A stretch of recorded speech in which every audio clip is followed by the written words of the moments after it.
uma cidadezinha aqui perto, Coromandel. Estudou em Uberlândia, formou em publicidade e tem um personagem bem conhecido, o Zé da Sorte. Hoje vamos conhecer David Os Borges e seus personagens.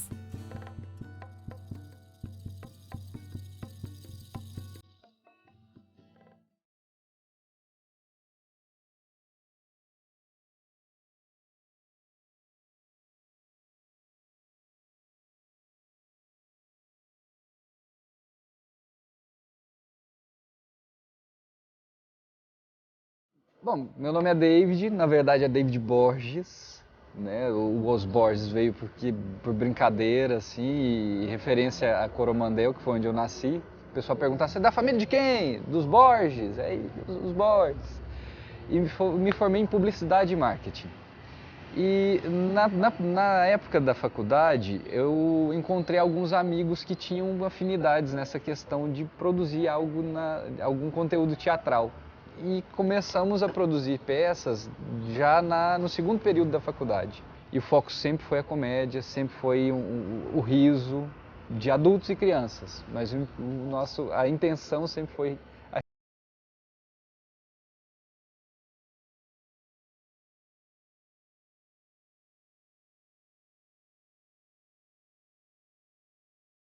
O primeiro personagem que eu fiz, o primeiro que eu fiz, na verdade, foi um ajudante de bruxa, que eu fazia dupla com a Dagmar Talga, e ela era a bruxa. E o personagem que nós fizemos, por coincidência junto, que teve a maior repercussão na parceria David e Dagmar, foram as Goianinhas do Acre. Eu sou a mais bonitinha, a mais gatinha, a magrela. Das pernas tortas ali. Só uma pessoa pode ajudar. Você me ajuda, Juraci? Você sabe meu nome? Eu li no seu crachá. Não parece, mas esse é o cara que vai salvar o dia. Juraci Carteiro.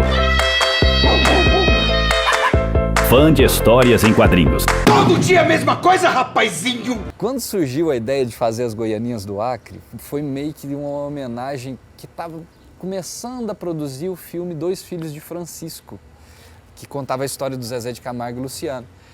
E eu sempre fui muito antenado com essa questão da produção do cinema nacional. Eu falei, cara, vou parodiar isso. E aí, conversando com a Dagmar e tal, ela queria que a gente fizesse uma dupla masculina, assim como era o Zezé de Camargo e o Luciano. Era não, ainda é uma dupla masculina.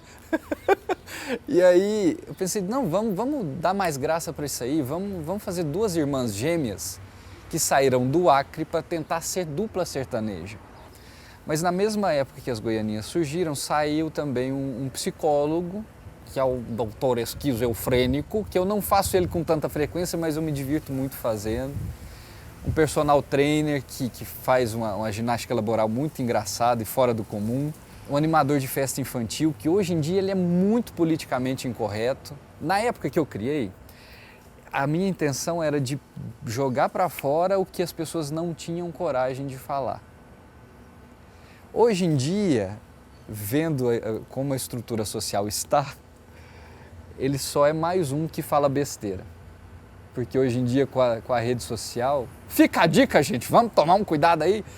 As pessoas não têm um filtro mais para falar.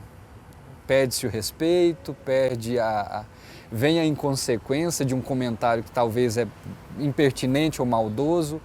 Então esse personagem, o Mauzé, ele acaba que está muito mais atual do que era antigamente. O que era para ser uma crítica, uma paródia, infelizmente está sendo um reflexo.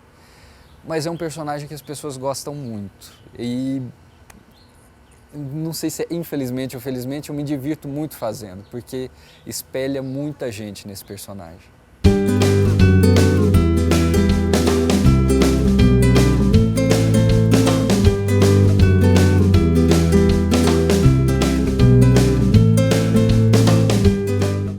No meio disso tudo, surgiu a figura do palhaço, o palhaço fulano, que é o palhaço que eu faço num projeto chamado Circo Pititico. E o Circo Pititico, ele nasceu das visitações em hospitais. Quem deu o cara para o Circo Pititico foi a Lilian, a minha esposa, junto com a amiga nossa, a Clélia, a Nina, que elas faziam visitação com os Anjos da Alegria no Hospital do Câncer. E num dia elas terminaram o trabalho e começaram a perceber que o pessoal já estava tendo assistência muito grande no hospital ali. Voluntários, uma equipe muito preparada.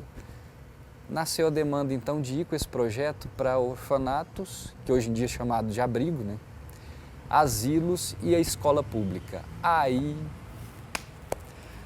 foi legal demais. A gente entrou numa nova fase, uma nova formação, tanto de equipe quanto artística, para que a gente pudesse levar cultura, arte e riso para as crianças, tanto as crianças mais velhas do asilo quanto as crianças das escolas públicas. Acho que para mim foi um divisor de águas o projeto. Eu sempre gostei do riso, e o riso para a criança ele chega de um jeito muito mais gostoso, assim, porque se a criança não gostar, ela não vai rir. Então, quando você tira um riso de uma criança, por mais que ele venha com a sinceridade, ele é muito difícil e ele tem que ser muito pensado, porque você não pode jogar qualquer coisa para que uma criança assimile aquilo, né? Ela leva para o dia a dia dela. Acho que talvez não tenha ainda um discernimento de separar as coisas. Então, a gente tem muito cuidado com o que a gente leva com o Circo Pititico. O que foi muito legal é que eu conheci pessoas que tinham a mesma intenção de produzir conteúdo teatral. E aí, por nossa conta, sem entender tecnicamente como produzir um espetáculo ou dramaturgia, Stanislavski, Prostovski, até hoje me trava um pouco. Mas começamos ali, na força de vontade de fazer teatro em Uberlândia.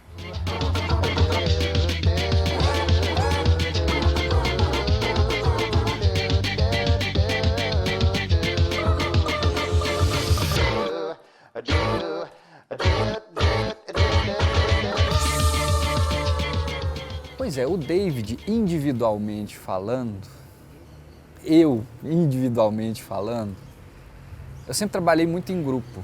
Ou era dupla, ou era em grupo, ou que seja a dupla cômica, que fosse num grupo de improvisação. Individualmente, me abriu a porta também foi a questão do stand-up.